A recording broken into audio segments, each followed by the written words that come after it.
foes must also wither and die. While Diablo 3 has generally done an admirable job of giving all of its classes a distinct identity and interesting mechanics, Rise of the Necromancer sets the bar a few notches higher. Even having played many variations of each of the other 6 heroes, the Necromancer managed to surprise me.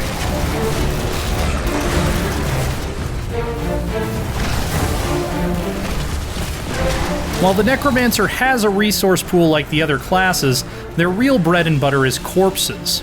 Anything you kill leaves behind a pile of gore that can be turned into a bomb, revived as an undead minion, or consumed to restore your health.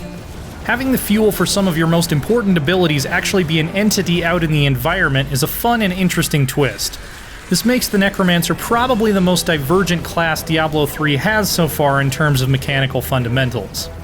The implication of this is that the Necromancer becomes exponentially more deadly as a fight progresses, at the cost of struggling a bit at the beginning. As things start to die and more corpses litter the battlefield, you gain access to more potent ability options and can usually snowball that into a runaway victory. Kill a minion, blow up its corpse, creating 5 more corpses, blow those up, and see what I mean? It's also worth noting that I've never seen a pet class quite as crazy as the Necromancer in any previous action RPG.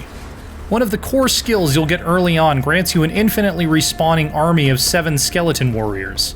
You can add on to that a beefy abomination, an essence spender that temporarily summons a skeletal mage, and eventually an area effect spell that raises up to 10 intact corpses to fight on your side.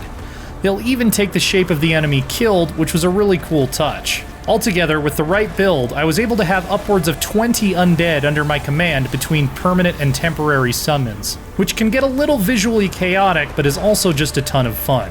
The core fantasy of playing an evil mastermind is strong here. If the other Diablo 3 classes are virtuosos, the Necromancer feels more like a conductor. When the bones hit the dirt, I'd rank the Necromancer highly in terms of sheer fun factor and uniqueness when compared to Diablo 3's other classes. I do feel like $15 might be a bit much to simply unlock a new class, especially when a lot of the content of this patch, like some new areas for adventure mode, are being released for free. If it's within your budget though, I don't think you'll be disappointed with the new playstyles and crazy strategies Rise of the Necromancer brings to Sanctuary.